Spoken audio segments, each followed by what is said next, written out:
papel de auxiliadora de mulher, enobrecendo esse papel, né? Trazendo a eficácia dele, o que de fato ele é. Vamos lá, nós iremos caminhar hoje aqui com mais um detalhe bíblico da nossa série que tange ao Evangelho. E hoje nós iremos voltar a um livro da Bíblia. Nós paramos em João, capítulo 11. Eu estava por fim, ia também iniciar onde terminamos. Terminamos em João, capítulo 11, mas eu também falei um pouquinho dessa canção que aquele acabou de cantar aqui. A canção do bom perfume, né? Onde Jesus é honrado por duas mulheres, não perca isso, tá, pessoal? Essa no qual eu vou comentar, ele foi honrado pela irmã de Lázaro, ok? A outra Maria, e a outra é dado como uma mulher pecadora. Duas vezes que Jesus é honrado com um frasco de um perfume de muito valor estimável. E hoje nós iremos voltar, está no mesmo caminho, está na mesma rota, está tudo junto igual. E eu decidi seguir a cronologia piamente. Então eu peço aos irmãos que retornem ao livro de Lucas, no capítulo 17 e no verso de número 11. Uma história muito conhecida, bem conhecida. Ninguém terá dificuldade de ter a assimilação, o conhecimento dessa história. Ô Serginho, será que se eu tomar uma distância melhor eu pego mais daqui?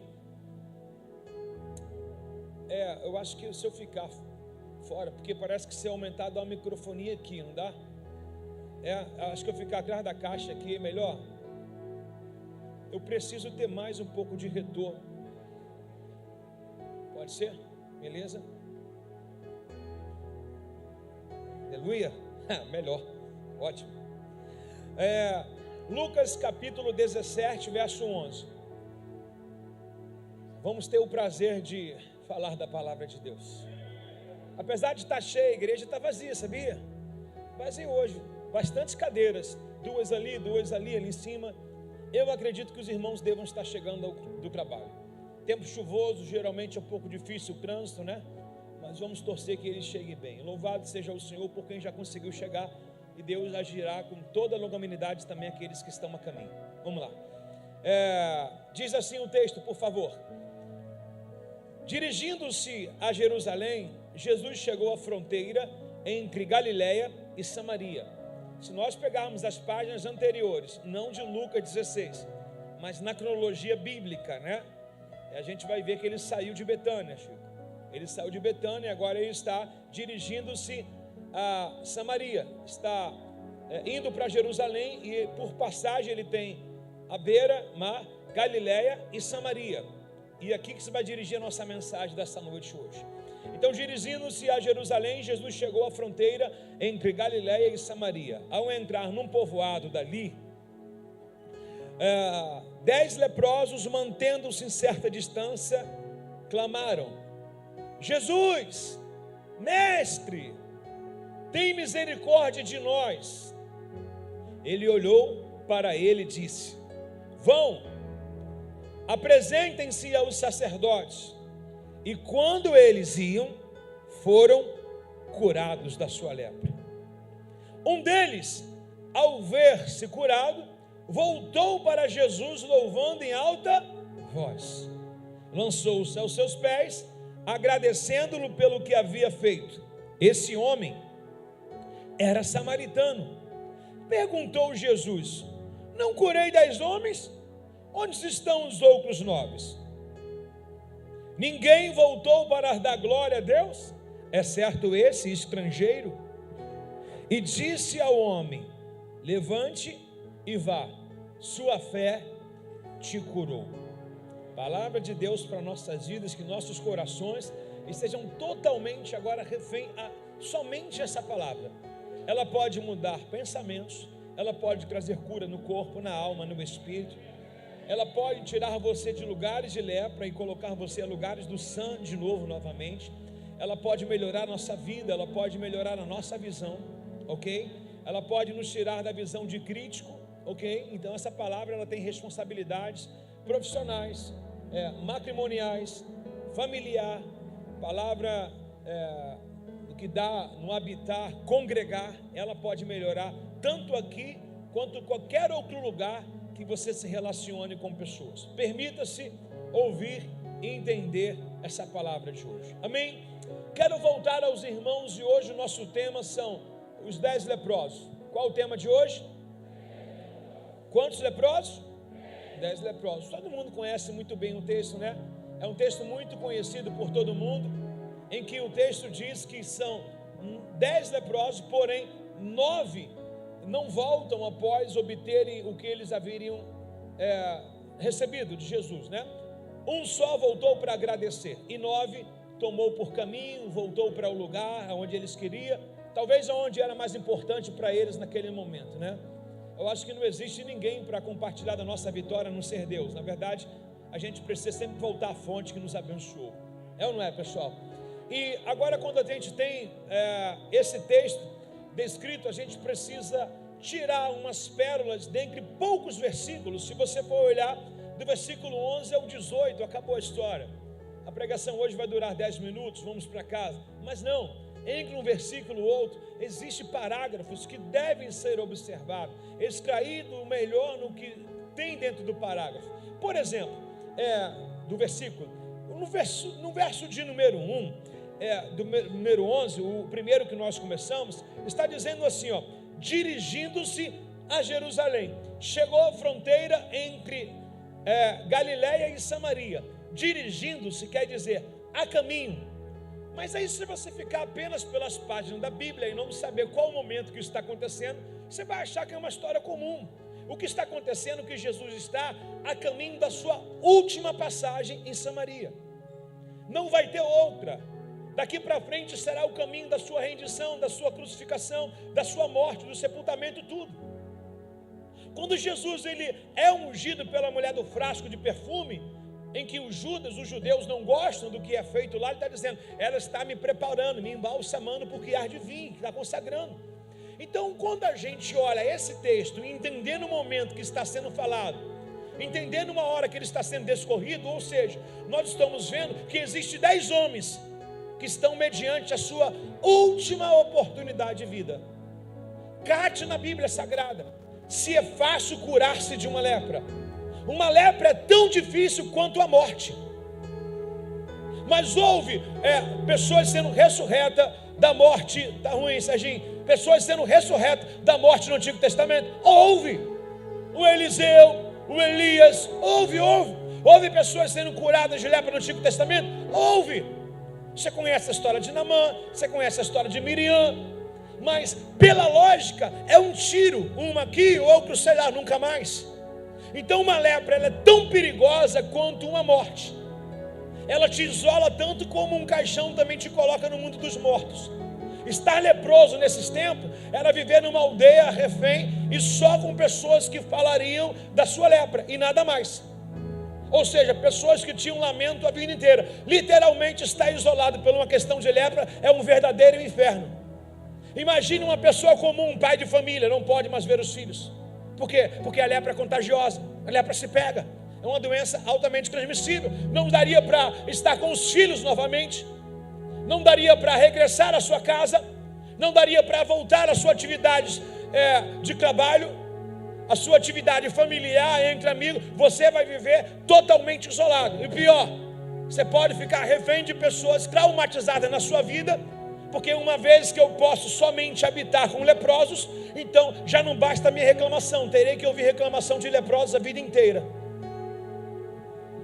Só que Jesus está passando, e foi a última oportunidade desses caras. No final da vida do ministério de Jesus, e a gente sabe qual é o último dia nosso de vida, irmãos. Alguém pode dizer que vai acrescentar mais um dia. Alguém aqui, meu irmão, por mais saudável que seja, pode dizer assim: o que eu faço? Vou para onde? Saio para lá? Está dando microfonia quando eu saio aqui direto. Alguém pode dizer que vai levantar amanhã. Alguém pode dizer que terá saúde para o dia de amanhã. Ninguém, irmãos. Nós não sabemos, meu irmão, o que iremos fazer amanhã. Não vou nem virar hora do seu dia, dar o direito de você deitar e dormir. Nós não sabemos nem se iremos conseguir chegar em casa. Pastor, que palavra é essa de maldição? Não é, é um alerta. Jesus está passando pela nossa vida a cada segundo pela última vez, irmãos. Hoje pode ser o teu último dia, o meu último dia, o nosso último dia. Assim como foi para a vida desses 10 leprosos. A última vez eles falaram assim: gente, é minha última chance. Se não fosse Jesus passar por lá, quem iria tirar esses homens dessa aldeia de leprosos? Ninguém. Então estou falando para pessoas que não podem perder essa oportunidade de hoje. A primeira lição nossa: o que tem que fazer, faça com toda a tua força, todo o teu entendimento, hoje. Agora, não é para amanhã. Cálculos demais. Pessoas que falam: daqui a 15 dias eu faço, morrem antes. Nós precisamos utilizar as oportunidades que a gente tem. Nós vivemos queixando de oportunidade, mas se você for olhar, as oportunidades que não aparecem foi porque as que apareceram você não fez valer na sua vida. Então Jesus está à mercê da sua morte, está caminhando para ela, e a última oportunidade esses homens agarram, mas agarra com unhas e dentes. Lepra geralmente pega nos membros, no rosto, pega nos olhos, pega nas mãos, nos pés, o corpo, as orelhas. E para quem não conhece, a lepra é uma ferida meia esbranquiçada, em que vai se aprofundando na camada da pele até chegar à sua carne. Fede, você põe uma roupa e a carne está lá cremejando, agarra na sua roupa também. Se você quiser anotar algumas coisas, talvez eu não passe por lá, mas torne-se aí sabido que Levítico capítulo 13 diz o ritual da lepra, e no capítulo 14 de Levítico, onde Deus cita as leis, como testificar a cura de um leproso. Há um processo para detectar a lepra. Por exemplo, você está passando mal em algo que você não vê, é algo interno. Você vai ao médico, você está leproso, é uma lepra, uma doença. O médico vai passar o exame, você tem que esperar o resultado do exame. E o papel da tipologia do sacerdote que examinava a lepra é a mesma coisa de um médico hoje. Somente um médico dotado de toda sabedoria e entendimento pode designar aquilo que a gente não sabe ler. Alguém sabe ler um raio-x, irmãos? Pega um exame de urina, por mais simples que seja, um hemograma completo, irmãos. Eu só vou saber se está ok, tiver tudo azulzinho, apto lá, apto. Mas eu não sei ler nada daquilo, irmãos. A mesma coisa, existem pessoas habilitadas para saber. Você mesmo é paciente, nós somos pacientes. Nós precisamos dar crédito às pessoas que Deus habilitou sobre nossas vidas para dizer para a gente se está bom ou não está. Como pode um paciente mandar no médico: ô doutor, é o meu corpo. Então tá bom, vai lá e se vira. Vai lá e faz a cirurgia sozinho. Vai lá e pede exame. Se você não tiver o carimbo do médico, o CRM dele, você não consegue fazer o exame. Está comigo aí, pessoal? Existe em todas as esferas, tanto naturais. Cadu, eu vou tirando aqui, bota o púlpito aqui de novo. Eu vou falar para você que existe em todas as esferas, a naturais e a espiritual. A esfera espiritual, Deus liderou vocês, chamou a todos nós para termos... O Cadu mudou de cor? Deus chamou a todos nós para liderarmos, para termos relevância sobre a vida de alguém. Quem é o primeiro médico na tua casa, mulher, marido? Quem é o primeiro médico na tua casa, filho? O teu pai. A Bíblia, quando ela diz de liderança, ela diz que um simples patrão, aquele que você fala que é ímpio, que acha que não vai para o céu, aquele que Deus está doido para converter, e você está cheio de si, né? A Bíblia diz que ele é uma liderança sobre a sua vida. Um professor, por mais talvez insignificância para você que seja a matéria aplicada dele, ele é uma liderança sobre a sua vida. Qualquer uma pessoa cujo qual foi colocado para lhe atender na portaria é uma liderança para a sua vida. Está comigo aí, não? Um soldado na ativa, ele é uma liderança na sua vida, independente da sua função, independente do seu cargo. Está entendendo o que é liderança, irmãos? Está comigo aí, não? Ao entrar no povoado, no verso 12, dali os leprosos, mantendo certa distância, não poderia ter contato. Não poderia ter contato. Ele estava a certa distância. Por quê? Porque a lepra, ela é altamente contagiosa. Chamaram e disseram: Jesus, mestre, tem misericórdia de... Quantos eram? Eles estavam feridos. Alguém poderia dizer: Jesus, a minha lepra é maior do que a dele. Jesus me atende porque eu tenho mais necessidade. Mas a questão da humildade pairou no coração desses leprosos. E eles clamaram, plural, tenha misericórdia de nós. Ou seja, um sem querer, sem se isolar, ele clamou por todos os outros. E às vezes a gente acha que a nossa enfermidade é pior do que a do outro. A gente vive numa sociedade de vitimização. A gente acha que a gente tem mais emergência que o outro, quer mais atenção que o outro. E os leprosos se uniram, por quê? Porque todos eles estavam na mesma condição. E eles disseram em uma só voz: todos nós somos leprosos. Mas hoje a gente vive numa sociedade que aponta, está mais para criticar do que para pedir remissão do pecado. A gente está descontente, entra num trabalho descontente, a gente aponta: não gostei dessa empresa, não gostei daquilo. Você aponta no segundo dia, porque no primeiro essa empresa te tirou da miséria. Primeiro mês ela te deu um prato de comida que você não tinha, mas no segundo mês a hora já é demais, o patrão já cobra demais, mas no dia da tua miséria essa empresa foi importante para você. Você começa a ser um cara espiritual, reclama da igreja, mas no primeiro dia que você chegou, foi o teu pronto-socorro, foi a casa que voltou a fazer você dormir de novo, foi curada das suas lepras físicas, emocionais e espirituais. Mas agora não, a igreja está cheia de leprosos e agora você está curado, está todo mundo cheio de lepra, né? Mas eles dão uma lição de banho para a gente, dizendo assim: todos nós estamos leprosos. Olha para o seu banco, não tem um melhor do que o outro. Começa daqui, de nós três. Não tem ninguém melhor do que ninguém. Mas a gente faz questão de olhar e achar que nós somos limpos e todo mundo não presta. Só tem fedelho aí. Ninguém presta mais. Na faculdade ninguém presta, no trabalho ninguém presta, na igreja ninguém presta, na família ninguém presta, na célula ninguém presta. E esses homens dão uma questão de um banho de humildade na gente, colocando a gente no nosso lugar e dizendo: nós estamos leprosos. Talvez foi por isso que Jesus deu atenção, porque não tinha egoísmo, não tinha egocêntrico, não tinha ninguém de auto-soberba, de nariz em pé. Todo mundo estava dizendo: nós precisamos de cura. Ninguém colocou emergência, eles estavam juntos e queriam sair junto. Está comigo aí, não? Olhe para o irmão leproso do seu lado e fala essa palavra para você. Repita ele para mim, fala assim: é para você também. Já pensou? Se esses homens que nos chegassem e apontassem um para o outro, dizendo assim: você está fedendo mais do que eu tenho mais emergência, eu tenho um filho pequeno. Quando eles colocam nós aqui, eles estão dizendo assim: ninguém aqui tem posto maior do que ninguém. Nós queremos sair junto daqui. Não existe prioridade, prioridade é os 10.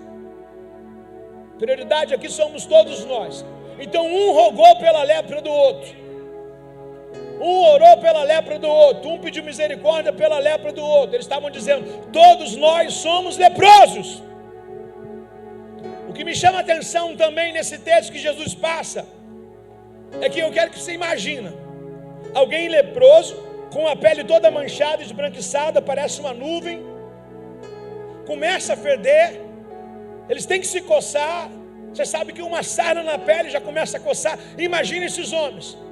Mas cara, mesmo numa aldeia, mesmo numa célula, mesmo numa igreja, mesmo numa família, mesmo num casamento, que ainda tem alguém com lepra, esses homens dão uma lição para a gente, que se for a maior do texto, eu me retiro daqui nessa noite. Pergunta: qual a maior lição desses homens? Independente da dor que eles estão passando, deixaram de olhar para Jesus. Jesus passou, eles olharam para Jesus, eles gritaram sobre Jesus. Em meio a muita dor nossa, a gente tira os olhos daquilo que realmente importa.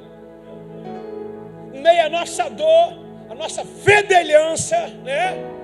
O nosso odor é difícil de cheirar, um odor tão agressivo, difícil de viver num ambiente tão promíscuo. Em meio a essa dor, Jesus passa, eles não estão nem aí para o que está acontecendo, a dor que atua na sua pele, e eles estão dando uma lição para a gente, olhando para Jesus no meio da dor. Olhando para Jesus em meia a dor. Ainda que só tenha leprosa ao seu lado, meu amado irmão e irmã, ainda que só tenha leproso no seu meio social, no seu meio conjugal, ainda que só tenha leproso no meio da sua família, no seu trabalho, na sua igreja, no seu meio social, continue olhando para Jesus. Ele é o autor e consumador da sua fé. Não tire os olhos de Jesus. Alguém pode receber essa palavra no seu coração?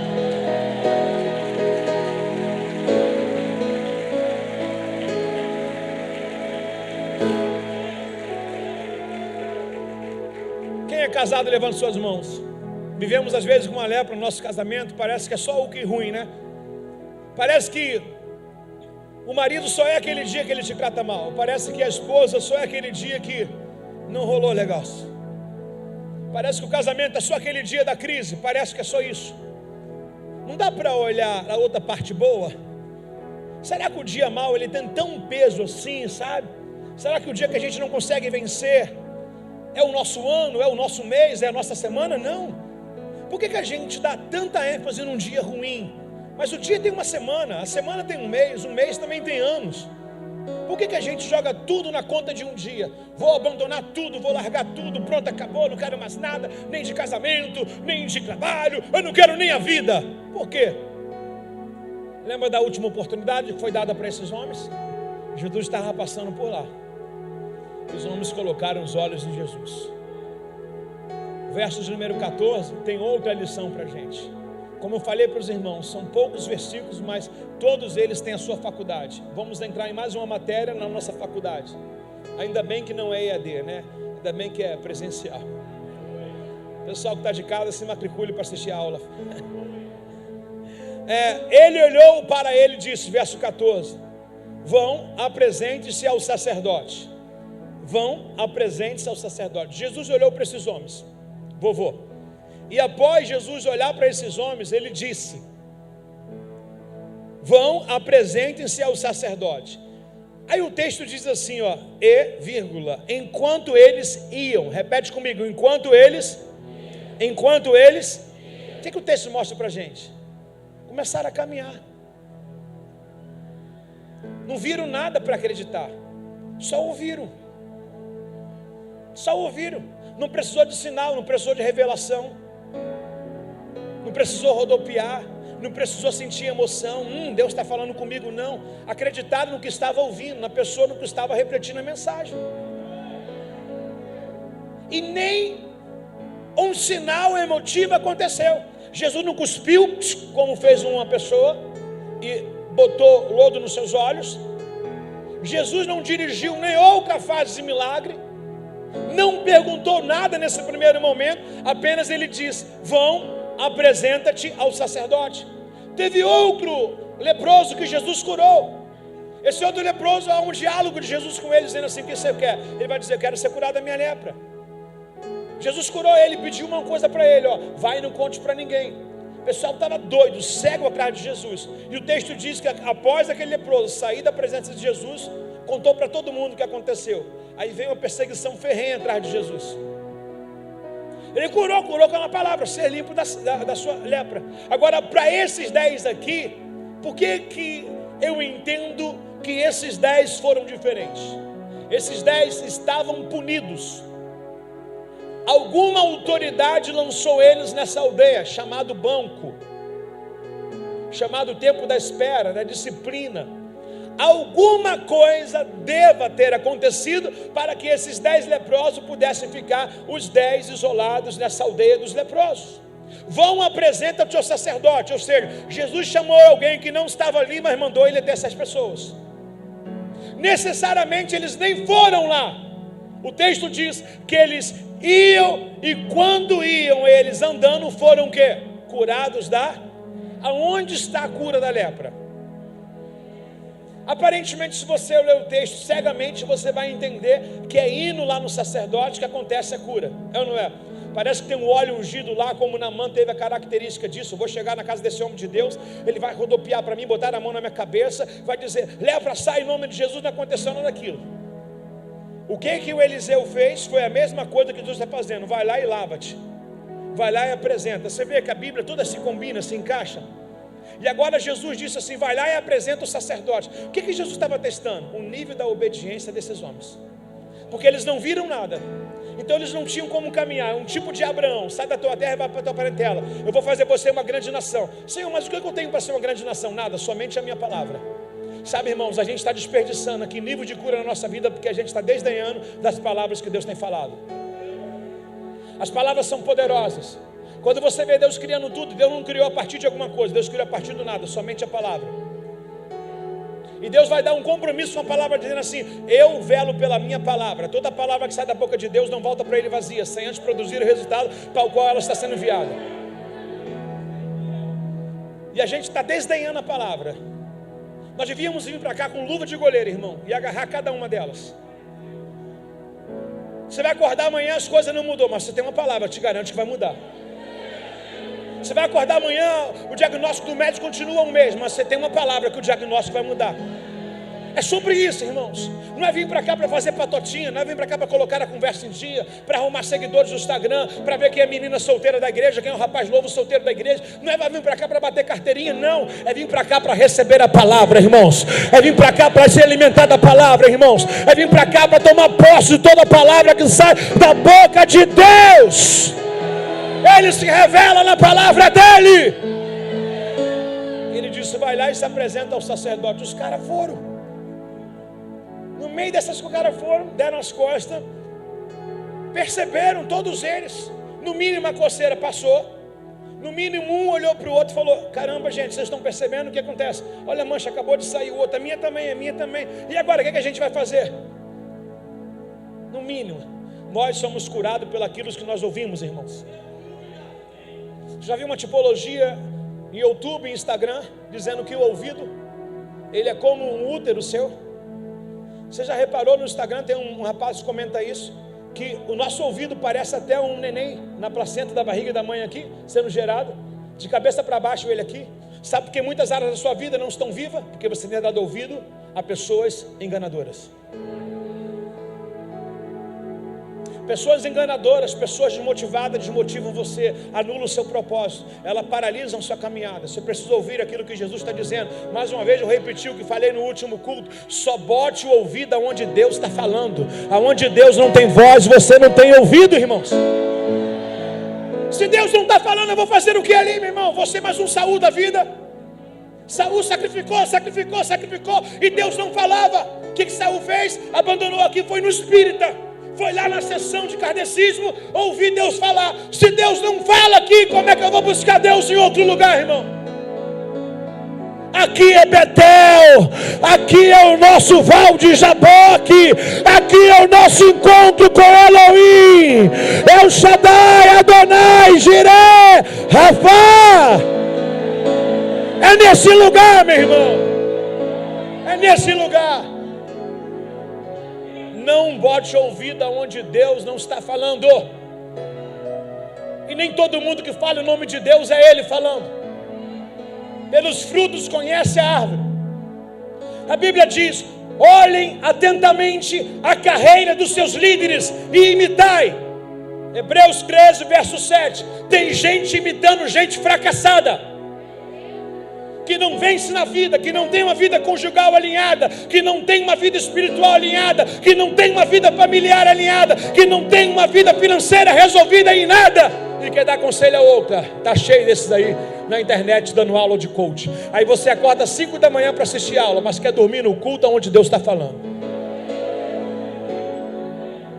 Vai para a internet para assistir a aulazinha de coach, porque agora peguei o ramo da finança. Vai ouvir a palavra de Deus, irmãos.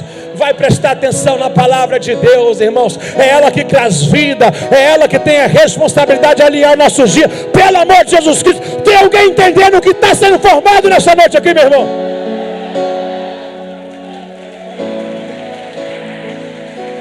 Paga curso, Léo. Paga um curso de coach. Quanto que é essa aula? Não, porque esse coach aqui é renomado. Renomado se fazendo no meio de gente sofrida. Qual o sucesso do cara? Dar palestra daquilo que ele nunca viveu. Nunca pegou uma caixa nas costas. Não tem uma história da onde começou, não tem nada. Conheceu agora, nasceu grande, Adão. Aí paga aulas, aulas e aulas, mas não dá valor ao que é espiritual. Aí Jesus pega pra gente agora aqui e diz para esses leprosos aqui, ó: vai e apresenta-te ao sacerdote. Por que apresentar ao sacerdote? Abra, por favor, Levítico capítulo 13, verso 9, por favor. Levítico 13, 9. Não se quebra princípio para favorecer ninguém, irmãos. Para Jesus ter Jesus, ele não pode anular o Antigo Testamento em hipótese nenhuma. Jesus, ele quebrasse qualquer palavra do Antigo Testamento, ele era caracterizado como um fariseu, como hipócrita, seria apedrejado facilmente. Olha o que é a lei de Levítico, lembra que eu falei que tem o 13 e o 14, você vai ler em casa, eu só vou destacar esse versículo aí para não demorar. Quem apresenta algum sinal de quê? Irá para ser examinado era uma própria lei que o Pai criou, então ele não poderia anular essa palavra. E ele pegou uma palavra de obediência que Deus já havia dado a Moisés e apregoou essa palavra. Na verdade, Diego, quando ele está mandando esses leprosos obedecerem ao sacerdote ou ir até o sacerdote, ele está dizendo: eu quero ver se eles vão obedecer agora.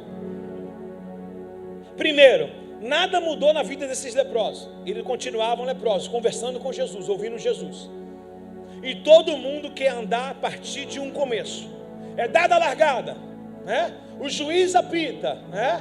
O cronômetro está rolando. Não tinha sinal nenhum. Então o desafio deles serem curados era acreditar em quem vos estava falando. Ponto. E eles vão e apresentam como a lei exige. E no meio do caminho eles percebem que já não há mais coceira, já não há mais pele agarrando na roupa, já não há mais odor em nada, não tem mais carne lacrimejando, sangrando, nada. E no meio do caminho eles percebem que eles estavam sendo curados. Frase antiga: Deus não dá nada explicadinho, Ele explica no caminho. É caminhando. Isso mostra pra gente o quê? Mostra pra gente que a gente precisa caminhar, fechar os olhos e acreditar no que você quer viver em Deus. Vir para o culto não significa que vai mudar do dia para a noite. Eu vim para o culto agora, meu marido vai mudar, a esposa vai mudar, o filho vai mudar. Não está relacionado. Tem gente que é temporã. A palavra temporã é rápido. É aquela chuva que você fala: caramba, mó sol, final do dia parecia um dilúvio. O que é seródia? A seródia é aquela chuva que fica por longos dias. Tem gente que vai ser temporã, vai mudar da água para o vinho. Mas tem gente que vai ter um trabalho, vai ser a seródia. A chuva vai cair permanente, a pessoa precisa caminhar permanente, precisa se submeter permanente, precisa, acreditar permanente e não deixar de caminhar. Qual a diferença? Nenhuma. Deus está tratando cada um segundo o seu perfil. Está comigo aqui? Não? Tem gente que Deus vai fazer porque quer testar e fazer de você uma pessoa paciente. Tu vê, as pessoas que mais demoram se solucionar na sua vida são pessoas impacientes. É o que Deus faz? Vai fazer, mas da forma dele, mostrando que não é no seu tempo, é no tempo dele. Quer ver uma coisa? Por que Naamã vai dar 7 vezes mergulho? Porque Naamã ele quer tudo em uma ordem só. Naamã ele manda e desmanda. Aí ele vai chegar na casa do profeta, não vai ser da maneira dele, está quebrando tudo. Costuma receber ordem de um superior. Existe uma menina na sua casa dando ordem para Naamã. Se o meu senhor soubesse que há um profeta em Israel, ele iria até lá e o profeta curaria da sua lepra. Uma menina escrava dando direção. E na cabeça de Naamã, ele está sobre ela, mas ela tem a revelação que ele não tem. Então existem alguns processos, meu irmão. Talvez você esteja aqui como Naamã, que você não vai ser igual a esse leproso. Deus vai te tratar. Talvez o teu propósito vai demorar 1 ano, 2 anos, 3 anos, mas o importante é que você não desista desse propósito. Importante que você não desista desse tratamento. Qualquer um tratamento que foi abandonado, a pessoa piorou. Então não tem como. Esperei com paciência no Senhor. Não adianta mudar para o Salmo 70 não, meu irmão, por causa do seu irmãozinho do lado que foi rápido. Deus trata forte com quem tem futuro forte. Repare bem na Bíblia, as pessoas que demoraram foi porque Deus queria tratar o seu humor, a sua paciência, né? Aí Deus pega Naamã, o profeta pega Naamã e não recebe da forma que ele queria. O que Naamã queria fazer? Lógico, antagônico. Naamã queria fazer o quê? Vou voltar. Não fui recebido como devo ser recebido nessa casa. Mais um tratamento para a vida de Naamã.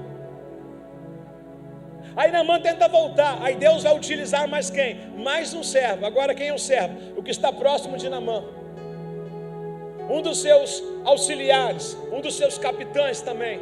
Aí o capitão chega para Naamã e fala: meu senhor, olha o tempo que a gente teve de viagem, todo desgaste. O senhor acreditou na palavra da menina, acreditou na palavra do profeta. O que custa obedecer agora? É difícil? Não. Qual o questionamento de Naamã? Questionamento de Naamã, porque é difícil, tem que descer no rio sujo. Aí Naamã vai questionar: tem que ser da minha forma, a igreja tem que acabar o culto da hora que eu gosto, não sei o quê. Vai ficar dando regra. Naamã vai querer fazer do milagre que ele está precisando, está carente, vai querer falar como tem que ser. Agora Naamã quer passar receita. Não, tem que ser da minha forma. Queria sentar no lugar do médico, do profeta. Que loucura! Naamã falou, eu pensei que ele sairia aqui, botaria um tapete vermelho, fazia um bolo aqui de fubá com goiabada, botaria um café para mim aqui, pensei que ele ia, pôr a mão na minha cabeça e me curar. Não, o profeta nem apareceu. Aí enfureceu Naamã. Aí Naamã foi ouvir o outro servo, que era o que trabalhava para ele, e o servo conseguiu conduzir ao Naamã. Mas até encaixar na cabeça, Naamã vai dizer assim, eu tenho outra receita.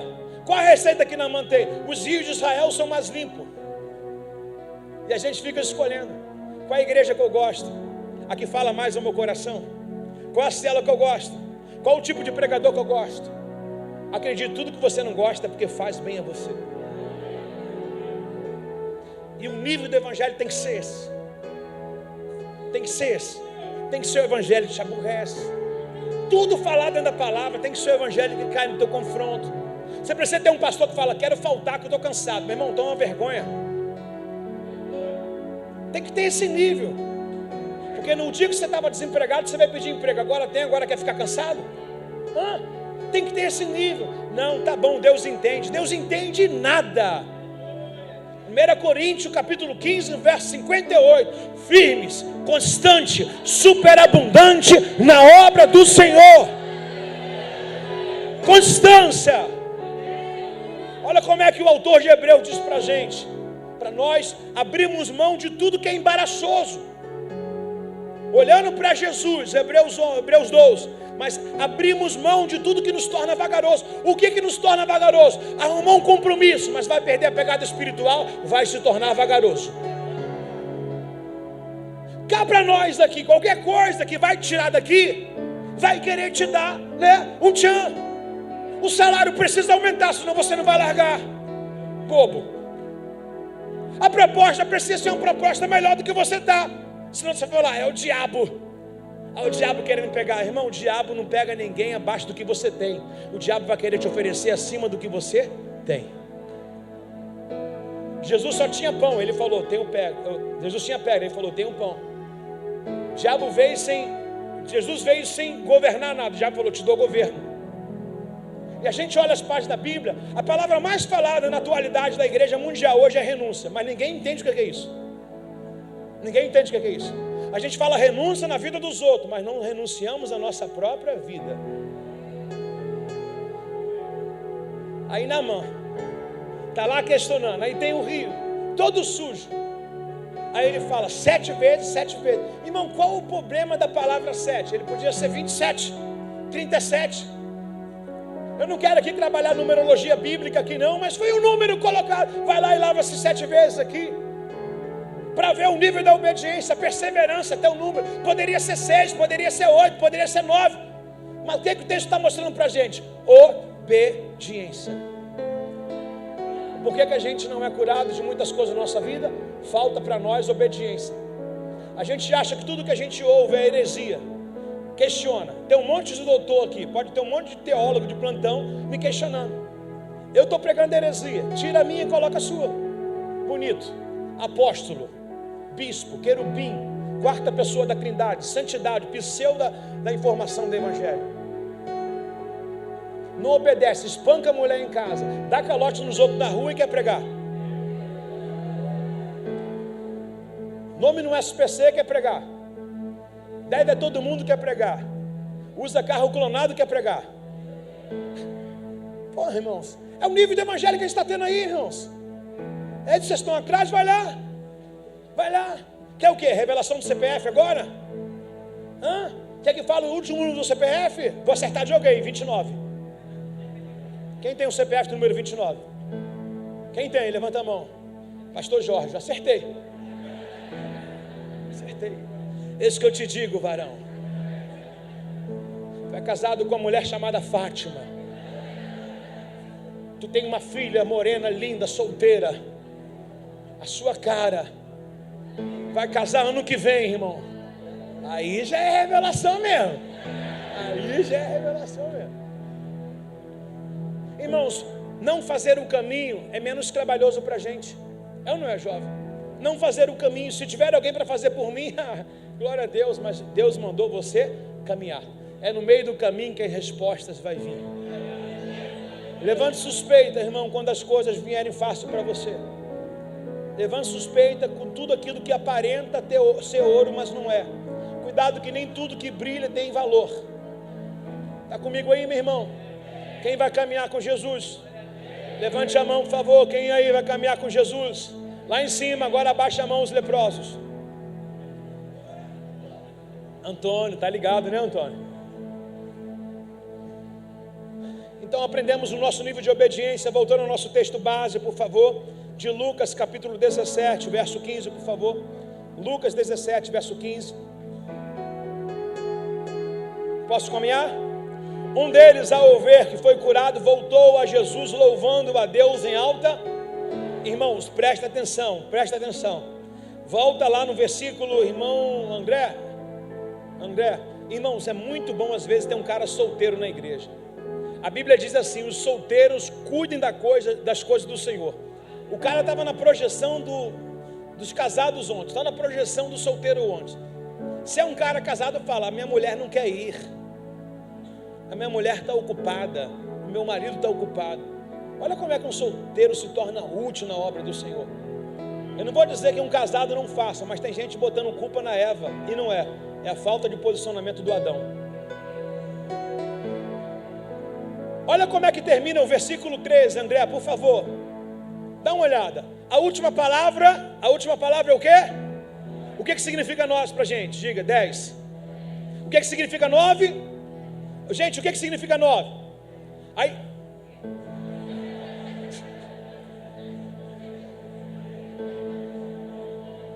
O que significa nós? Perdão. O que significa nós? Percebi agora. O que significa nós?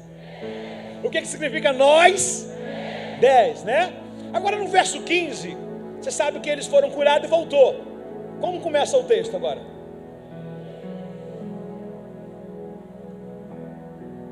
Agora o texto começa de uma forma singular, dizendo: um deles. Um dos quantos? Dos 10. Mas quantos foram curados? E quantos voltaram? Todos receberam a mesma graça? Todos foram abençoados? Difícil permanecer depois da bênção, não é?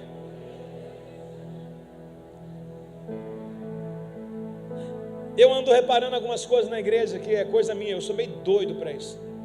Eu falo assim: tem gente que casou, mas eu nunca mais vi na igreja, mas está aqui. Mas eu nunca mais vi fazer o que fazia e ser o que era. Acontece muito com a vida de Adão e Eva. Adão sozinho, Deus. Trabalho, envolvimento. Adão casou. Cadê Adão? Quando aparece pecando. Se é para casar, para ancorar, se é para casar, para entulhar o ministério, fique solteiro. Eu não sei se você... pastor, só ministério e a vida. Irmão, não existe vida sem isso aqui, irmãos. Você vai vencer no trabalho, vai vencer na faculdade, vai vencer lá fora, mas a base é essa aqui que te sustenta. Ter as coisas lá fora, mas está vazio de alma, é depressão, é ansiedade, é pânico, é vontade de morrer, é suicídio, é cachaça, é bebida, é pornografia, é tudo. Só esse lugar conduz a gente a níveis de excelência, irmão.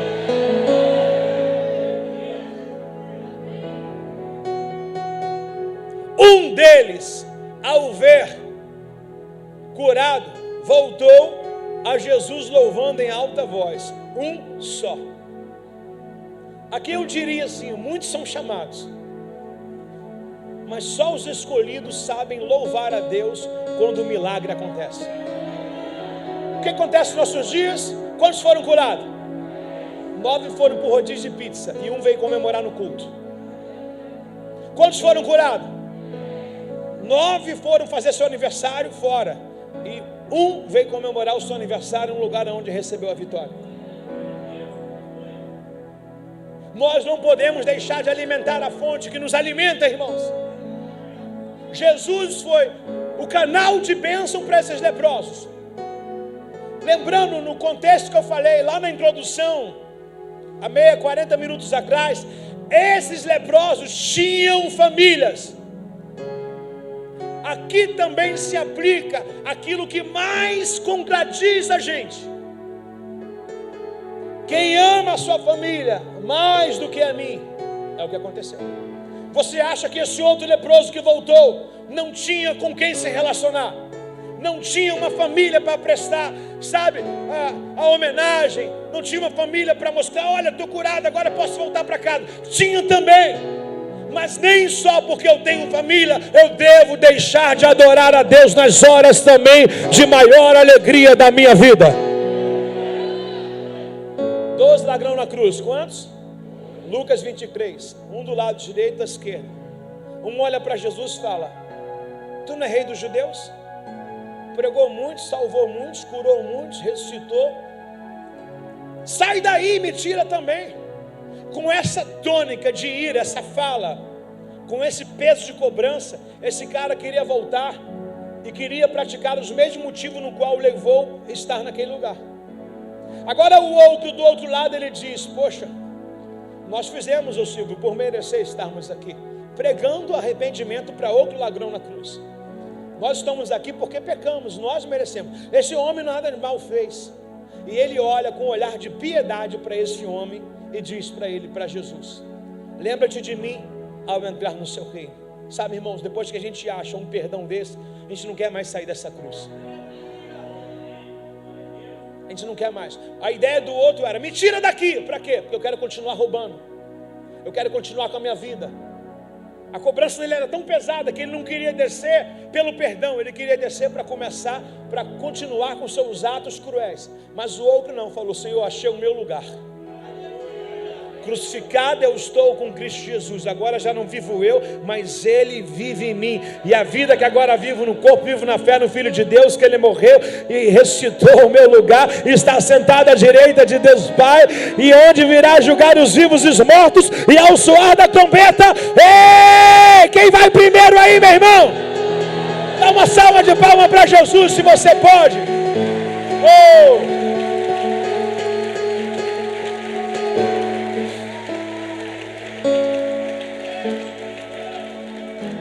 Um deles, Léo, ao ver que foi curado, voltou para Jesus louvando em alta voz. O que é alta voz, irmão? O que é alta voz?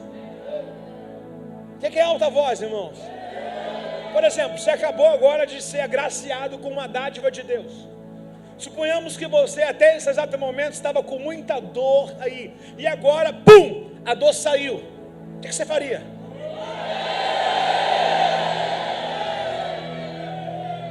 Recebeu a graça, manifesta em alta voz.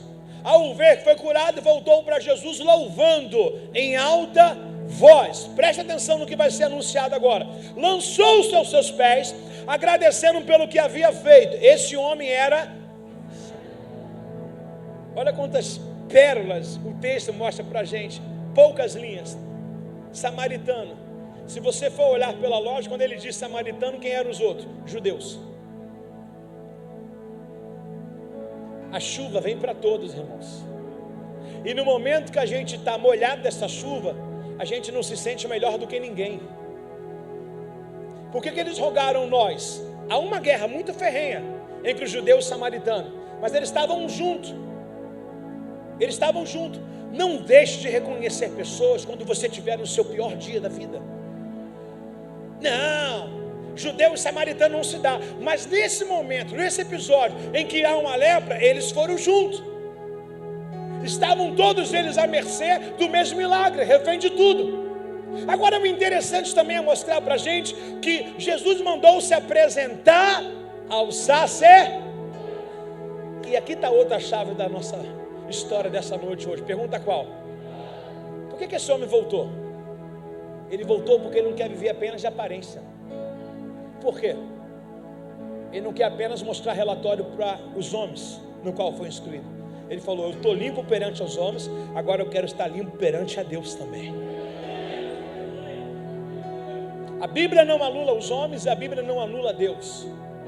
Não tem que dar satisfação para ninguém. Líder não manda na minha vida, pai não manda na minha vida, pastor não manda na minha vida. Pega essa, vai lá e se apresenta ao sacerdote. Pega essa, vai lá. Marido nenhum me manda, vai lá e se apresenta ao sacerdote, ao responsável. E depois, esse homem dá uma lição para a gente, que não é só aparência, porque aos homens a gente engana, a gente fala uma coisa, mas que a gente não vive. Mas esse homem falou assim: Senhor, eu fui me apresentar ao sacerdote, mas voltei aqui, porque eu quero ter a mesma consciência que eu cheguei lá e pedi perdão perante ao Senhor também. Não adianta, irmãos. A Bíblia diz: mais vale agradar a Deus do que aos homens. Mas esse homem mostra para a gente uma coisa incrível: respeito máximo e autoridade que ele vê e que ele não vê, física e espiritual. Ele vai lá e ele arranca o perdão do sacerdote, a aprovação de voltar ao seu lugar de origem, no qual ele já esteve alguma vez, e agora ele volta perante a Deus para ter consciência limpa. E aonde eu quero chegar com isso? Um texto muito interessante, vou ler poucas linhas. Números capítulo 12, verso 1, já finalizando. Números 12, verso 1, a primeira parte. Números 12, verso 1, rapidinho para mim, André, muito obrigado. Posso ler com vocês? Miriam e Arão criticaram Moisés. Era aí. Miriam e Arão criticaram Moisés, porque Moisés, ele havia casado com uma mulher cuxita. Estou falando que sempre em toda a igreja, em toda a cela, em todo o trabalho, em toda a família tem aquele que quer dar uma de farmacêutico, mas não tem habilitação para dar receita. Não, eu sei dar receita, minha avó me ensinou. E aí agora Miriam e Arão agora caem numa crítica contra Moisés. Qual é a crítica? Que Moisés casou com a mulher cuxita. Se Deus não tivesse gostado, ou tivesse empatia com essa mulher, o próprio Deus tinha falado com Moisés. Mas tem gente querendo dar uma de informação, dizendo que é Deus. Eu não gostei, não é dessa forma, não é desse jeito. Olha só, Miriam e Arão, onde eu vou chegar, você vai entender, porque nós estamos falando de lepra. Miriam e Arão criticaram Moisés, porque Moisés tinha feito algo no qual eles não gostaram. Disseram: acaso o Senhor fala apenas por meio de Moisés? Olha o pensamento, os dois são irmãos, tá? Os dois são irmãos. Por acaso o Senhor fala só com Moisés? Também não falou por meio de nós? Ponto de interrogação, pergunta deles, tem um ponto. E Deus não criou nenhum outro parágrafo, na mesma linha. Olha o comentarista diz: e o Senhor ouviu isso. Uau! Creio eu que Arão e Miriam estavam falando por detrás da parede na ausência de Moisés. Mas quem estava com o ouvido naquela parede? Deus. E o texto diz: e o Senhor ouviu isso. Verso de número 4. No mesmo instante o Senhor chamou Moisés. Cara, que lição que Deus faz. Deus chama as partes envolvidas. Deus chamou quem? De quem ele ouviu falar. Eu que eu falo a vida inteira para vocês. Quando pegar alguém falando mal de alguém, leva até essa pessoa, faça o que Deus fez. Se você não fizer isso amanhã, você é o mentiroso da história. Em tudo, irmãos, em tudo. Essas lições aqui são lições de vida para um trabalho, para uma vida social, para a família. Carta aberta. Como Deus não escolhe parte, Ele é imparcial. Ele pegou no verso 4, no mesmo instante, o Senhor chamou quem? Moisés. Moisés sabia de alguma coisa? Mas Deus estava lá. O Senhor chamou Moisés, Arão, o fofoqueiro, e a Miriam, linguaruda. E disse: vão à tenda do encontro vocês três. E eles foram para lá. Deus está dizendo assim: Arão, Miriam, Moisés, no gabinete. Bacana, né, mano? Ô, Bíblia gostosa. Tem alguém comigo aí? Não? Quem quer ir embora, levanta a mão. Ninguém. Os mentirosos ficarão de fora, irmão. Deus chamou os três para o gabinete. No verso de número 5 é interessante, não ia falar, mas olha que interessante. O Senhor vai dizer sobre aquilo que a gente fala. Deus fala comigo, Deus fala com outro. Não, Deus também fala comigo. Quando Deus coloca uma liderança, Ele usa ela. Ele usa ela, não está de enfeite. Deus está mostrando isso aqui agora. Verso número 5. Então o Senhor desceu na coluna de nuvem, parou a tenda da porta do encontro. Arão e Miriam chamou ele, os dois se aproximaram, e o Senhor vai dizer no verso 6. Então o Senhor lhe disse: ouça o que vou dizer. Se houver profeta entre vocês, eu, o Senhor, me revelarei em visões e falarei com ele em sonhos. Se houver profeta. E o que Miriam e Arão estavam achando que eram? E Deus estava dizendo que não era. Tem gente achando aquilo que Deus não acha. É, não é? Eles estavam pensando que era alguma coisa, Godoy, os crentes. E Deus disse que não era nada. Se houver profeta. Por que Deus fala nesse assunto de profeta? Porque lá em cima Miriam e Arão falou assim. Deus também fala com a gente. Deus falou assim: vocês estão ouvindo outra voz, menos a minha. Não é a minha voz. Ele falou que estava ouvindo. Deus falou: não era. Agora onde Deus vai justificar? No verso 7, olha que coisa incrível, linda demais. Não é assim, porém, com meu servo Moisés. Ele tem sido fiel em toda a minha casa. Falo com ele face a face, claramente. E não preciso usar linhazinha, enigma. Não preciso pintar. Ele vê da forma que eu sou. Como vocês ousam criticar o meu servo Moisés? Pastor, o que tem a ver esses textos com a história dos 10 leprosos? Calma, não criemos pânico. Calma, cocada. Calma. E Deus está dando uma justificativa sobre Miriam e Moisés com um princípio de rebelião. E está dizendo: com Moisés não é assim. Eu não preciso de profeta. Ele tem intimidade comigo, eu falo com ele face a face. E mais abaixo vai dizer assim: a ira do Senhor acendeu contra eles, e ele se irou. Enquanto a nuvem se afastava da tenda, Miriam ficou ali com a pele branca como a neve toda. Por que algumas pessoas pegam lepra? Porque por detrás, na frente dá um sorriso, mas por detrás crítica. A paz do Senhor, pastor. Fala besteira. Bença, pai. Aí vai na esquina, fuma maconha. Na frente é benção, mas por detrás é maldição. O patrão chega, fala bom dia. Quando o patrão vira as costas, fala: vai para o inferno. Por que você está azedo? Por que você está leproso? Porque você não tem caráter. Você é um na frente e é outro por detrás. Miriam. Por que nós temos lepra? Porque nós não somos autênticos. Porque nós não sustentamos a verdade. Falamos para fazer o quê? O meio popular. É político, né? Época de eleição, quando você quer alguma coisa, você aparece. Mas depois que ganhou a candidatura, você se esconde. Está comigo aí, irmão? Ninguém vai votar mais em você. Já descobrimos quem você é. Está comigo ou não? É uma realidade ou não é? Qual o possível lepra? E a lepra afasta as pessoas da onde? Do convívio social. Qual o possível afastamento de muitos? Qual o possível afastamento de muitos? Então olha o que vai acontecer com a Miriam, irmãos. Por favor.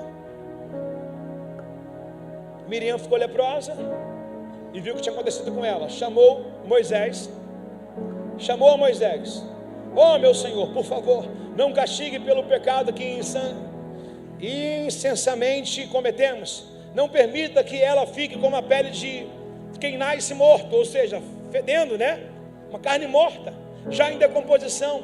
Então Moisés chamou o Senhor e: ó Deus, suplico que cures. Então o Senhor respondeu a Moisés: se o pai de Miriam tivesse cuspido no rosto dela, ela não ficaria contaminada por 7 dias? Sim, portanto mantenha ela afastada do acampamento durante 7 dias. Depois disso ela poderá voltar e a ser de volta. Miriam foi mantida fora do acampamento por 7 dias. E o povo esperou ela a ser trazida. Olha o que diz o texto final. E depois voltaram para seguir pessoas descontentes, pessoas leprosas atrapalham até a nossa viagem. É ou não é? Você está fazendo uma obra na sua casa. Uma esposa leprosa, dá vontade de você terminar a casa? Dá ou não dá? Não, peraí, irmãs, não é só com vocês não. Só me responde, marido. Uma esposa leprosa, dá vontade de você botar a casa bonita? Um marido leproso, dá vontade de você deixar a casa cheirosa? Não dá. A gente pega desmotivação. E no que tange ali, eles estavam a caminho, peregrinando para a terra. Tiveram que parar 7 dias por causa da vexatória de uma descontente chamada Miriam. Ninguém pode atrapalhar. Se você não sabe aonde quer chegar, pessoas irão dizer o que você deve fazer. Eu postei e fiz um repost do apóstolo Joel. Eu estava aqui na obra, aí minha esposa falou assim: amor, olha só o que o Joel falou. Obrigado, porque você fala isso para a minha vida inteira. Por muitas vezes eu sentei com a minha esposa e falei com ela assim: se contente. Se a gente fosse falso, as pessoas iriam falar mal da gente. Se a gente é verdadeiro, elas vão falar, porque cada um só dá o que tem. Por muitas vezes, como não chateia a gente ministerialmente? Você tem uma igreja de grande expansão, você usa a verdade. Qual a pregação de 1h40 que eu estou tocando em assuntos financeiros, fazendo primeira oferta, segunda oferta, terceira oferta, quarta oferta, fazendo sacrifício inválido que a Bíblia não exige? Mas tem do outro lado da rua uma igreja sendo construída para os seus filhos. Nem filho pequeno eu tenho. Construindo uma igreja para os seus filhos que são o menor. E ainda tem aqueles que falam: vai ficar tudo leproso. Pastor, isso é praga? Não. Preciso dar valor ao arraial que está. Preciso voltar de forma honrosa e reconhecer. Olha o que esse homem fez para ser engrandecido a Deus, né? Foi lá, apresentou para o sacerdote, voltou se apresentando a Jesus. Mente tranquila.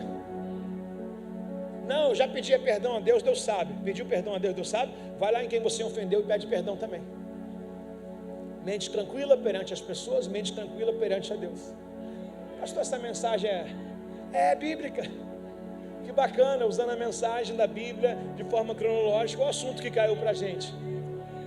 Assunto que pode precaver de você não perder o seu marido, você não perder a sua esposa, você não perder o seu trabalho, não deixar a sua casa se contaminar, não deixar o Satanás jogar pedras dele no seu casamento, na sua cela, na igreja do Senhor. Nós precisamos defender aquilo que a gente acredita, irmãos. Miriam ficou 7 dias, e qual a pior parte do texto? 7 dias a caravana teve que esperar a Miriam se curar para ir.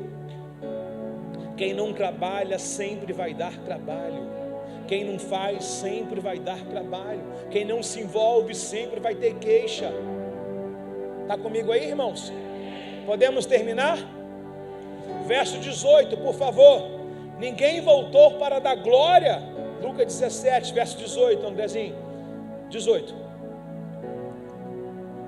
Ninguém voltou para dar o quê? Glória a Deus, exceto esse. A dor une. O que a gente aprende aqui, irmãos? Estrangeiro, samaritano. Lembra que Jesus falou: eu não vim para os meus, mas todos que me receberam deram o poder de ser chamado filho de Deus. Até quando, irmãos? Só na sarjeta que a gente vai reconhecer, irmãos. A necessidade, chegamos a um nível de lepra aqui, a necessidade de se afastar para saber que a casa do Pai é uma casa onde não falta recurso para você. Precisa caminhar como o filho pródigo caminhou, para depois você dar valor do que você era mais feliz, do que você tinha.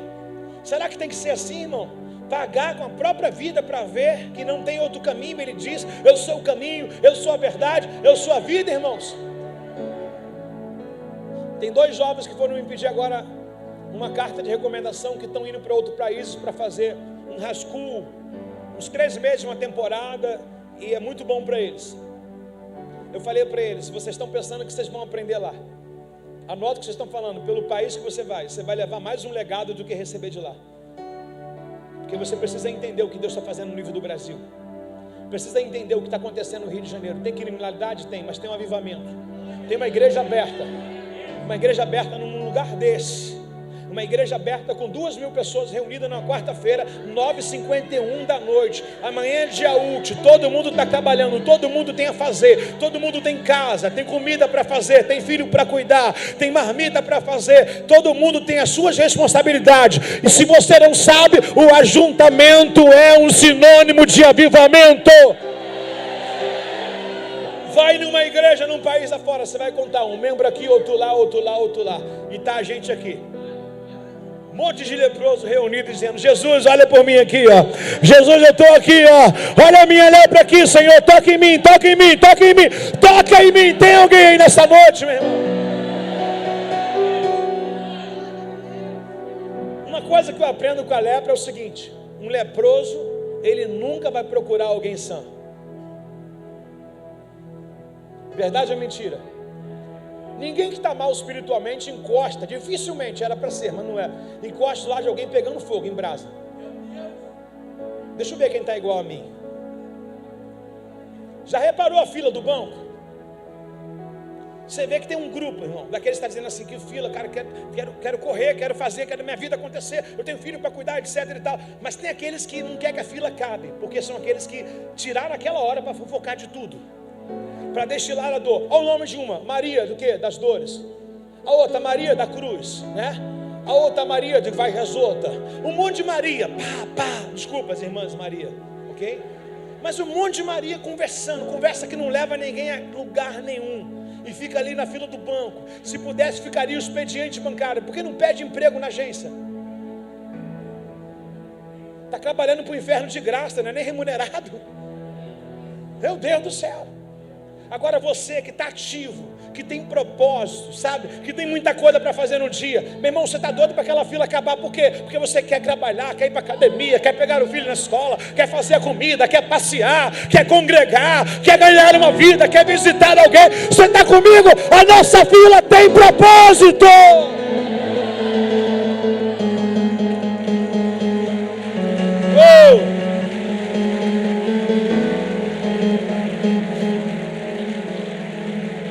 O último versículo, e esse é muito importante. E disse ao homem: levanta-se, a sua fé.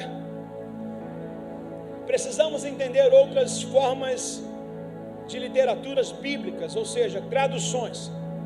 A palavra final no original não é curou, é salvou. Qual deles receberam essa palavra de salvação? Qual só resolver o problema? Quantas pessoas chegou aqui? Pastor, eu vim para a igreja porque eu preciso recuperar o meu casamento. Recuperou e já foi embora. Só veio buscar só a sua graça, mas não veio buscar a salvação. Qual já vieram aqui porque estava arrasado com um diagnóstico medicinal, sabe, de condenação, foram curados e agora não existe mais. Cadê a cadeira vazia? Qual já vieram aqui por uma crise conjugal, por uma crise familiar, por uma crise pessoal, uma crise espiritual, por uma voz que estava ouvindo, uma perturbação, uma inquietação, e hoje já não se vê mais. Mas esse homem que voltou e continua voltando, tem uma palavra. Bota na versão King James. Eu acho que a King James está. É? Ah, obrigado. Então, obrigado, André. Cara, o cara é muito desatado. Então Jesus declarou: levanta-te, vá, a tua fé. Quem quer salvação, levanta a mão. Quem quer apenas uma cura de uma vida resolvida na terra? Não vou ir para a igreja porque para mim está pesado. Só para isso vou fazer uma oração, você vai embora. Só isso. Deus não quer isso, irmão. Aqui não é um bordel que você vem e paga para ter relações sexuais e vai embora satisfeito. Aqui é um lugar de permanência, é um lugar de estabilidade, é um lugar para você plantar, crescer, florescer. Aqui é um lugar dos remidos, aqui é um lugar dos permanentes, irmãos.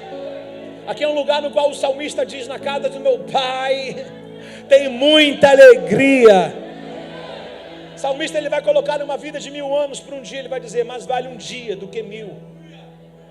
Mas vale um dia do que 1000. Sabe o que é isso, irmão? Alguém que sabe aonde literalmente está a sua vida de verdade, o sentido da vida de verdade.